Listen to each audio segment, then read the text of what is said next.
BFM Business, Intégral Placement, idée de placement.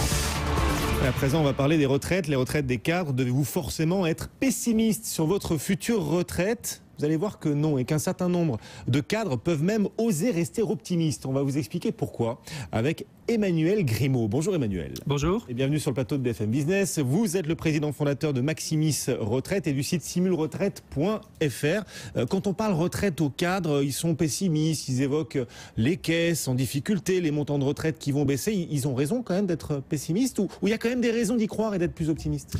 Alors, à la question, est-ce que les retraites vont baisser sur le long terme ? Oui, effectivement, il y a des problèmes de financement et de retraite qui sont généreuses. Est-ce qu'on doit se laisser aller au catastrophisme, à la sinistrose et reprendre des discussions de café du commerce en disant que de toute façon les caisses vont faire faillite ? Non.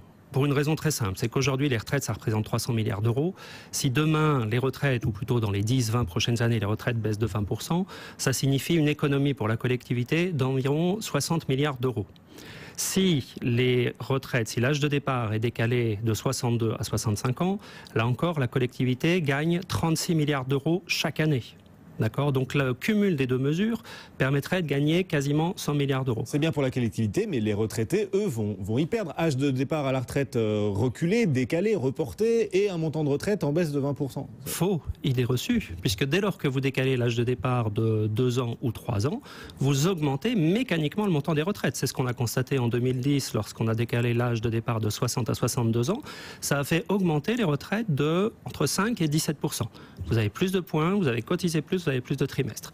Donc effectivement, si vous avez une augmentation de 10-15% par l'augmentation de l'âge de départ et une baisse de 15% de la valeur du point, ça aura un effet neutre sur le montant de départ.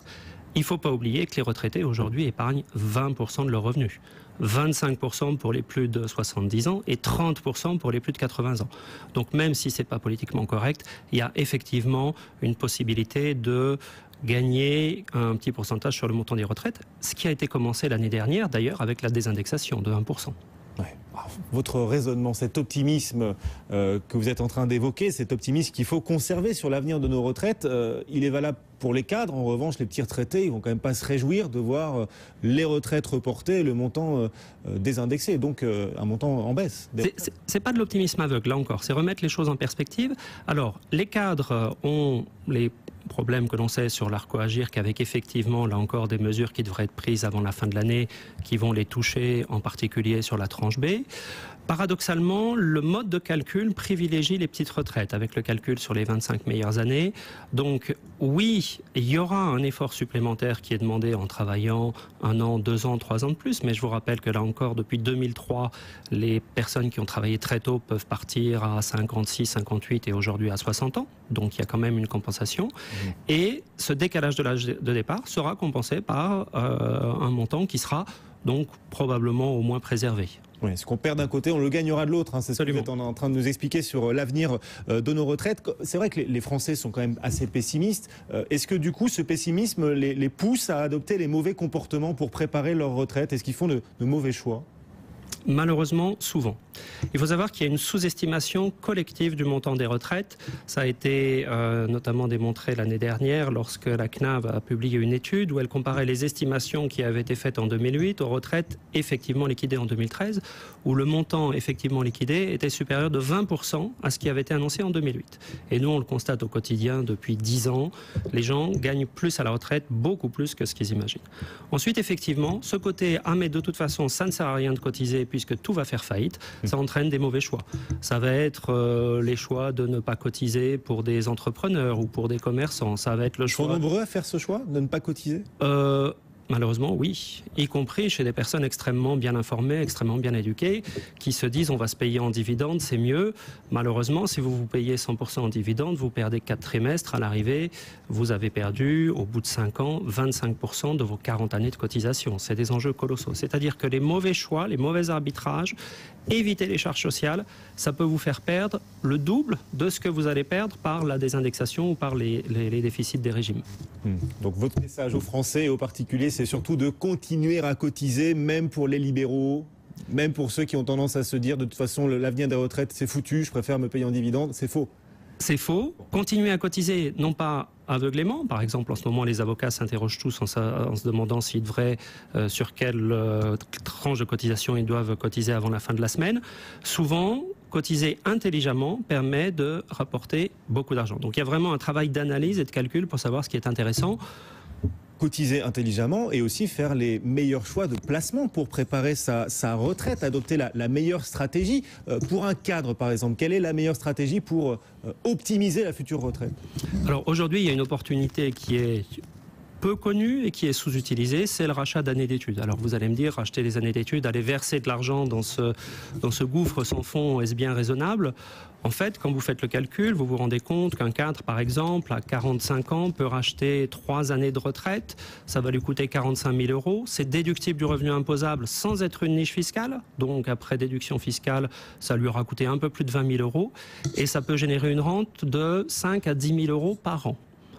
Là encore, c'est 10 000 €, admettons qu'ils perdent 30%, demain ça sera toujours 7 000 €. 7 000 € à générer sur un PERP ou sur un produit en rente, il va falloir mettre, ou plutôt 10 000 €, il va falloir mettre entre 200 et 300 000 €. Ça veut dire 10 fois plus.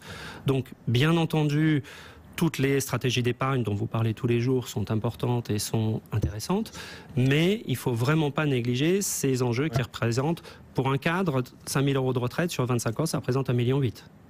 Le rachat des années d'études, plus intéressant que le PERP donc pour un cadre. À quel âge doit-on commencer à réfléchir à un rachat d'années d'études? Alors, nous on considère que 40 ou 45 ans c'est le bon âge, puisqu'à 45 ans on a 20 ans de carrière derrière soi, 20 ans devant, et qu'on commence à avoir une assez bonne prévisibilité de ses revenus futurs.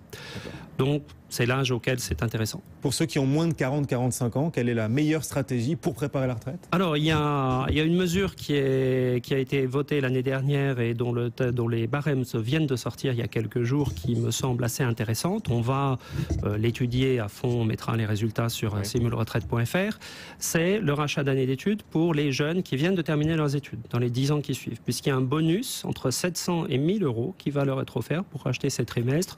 On fera des analyses avec des cas chiffrés réels, mais même s'ils sont très jeunes, là encore déductible du revenu imposable, je pense que ça va être une opportunité qu'ils devraient saisir. Ces 1 000 € on y a droit si on rachète ces années d'études juste en sortant des études? Absolument, absolument. Vous terminez vos études à 23 ans, si vous rachetez avant 33 ans, vous avez le droit à ce bonus de 1 000 €. C'est vraiment quelque chose à regarder de très près. Véritable astuce. Même si on n'a pas beaucoup de trésorerie.